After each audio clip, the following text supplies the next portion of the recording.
Guys, eto na yung ramen na niluto natin. Titikman na natin. Si Ate Lisa, kita nyo? Sarap ng kain. Pasensya na kayo guys, wala pa rin akong... Di ba bumabalik ang aking golden boys? Kaya paus pa ang lola nyo.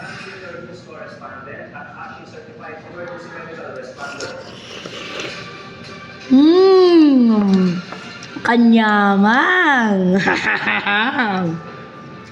Ito yung mga nilagay namin toppings guys. Harap.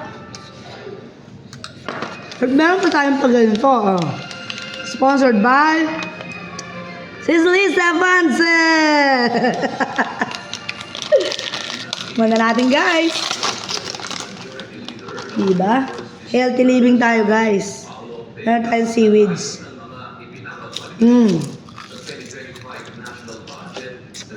Harap. Ngayon lang kami kumain na ito guys. Pinapakita yung kanya. Sarap. Ito lang din lang namin guys.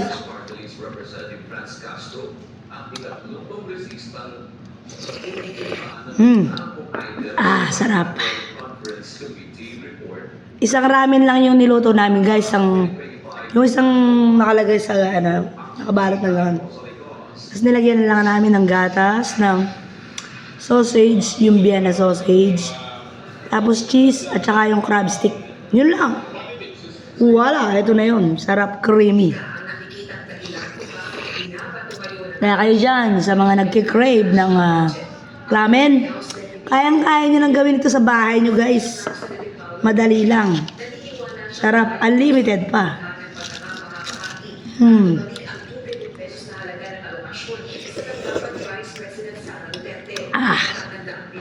Init.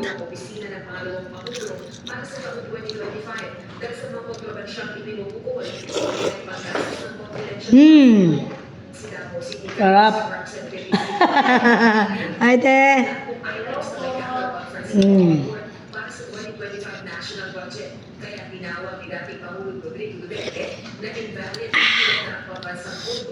Sarap. It works for them kung may controversy, it works for them kung may problema. Kaya mga suot na maglalabas ka ng mga dokumento na hindi naman po reliable yung source. At yung mga dokumento na may mga blanco, may kulang-kulang naman na firma.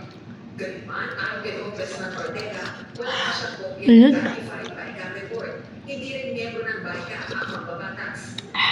Samantala, si House Deputy Minority Leader at People's Party's Representative Franz Castro, ang ilan kongresista kung pirmang may blanco items sa BICA report para Bye guys.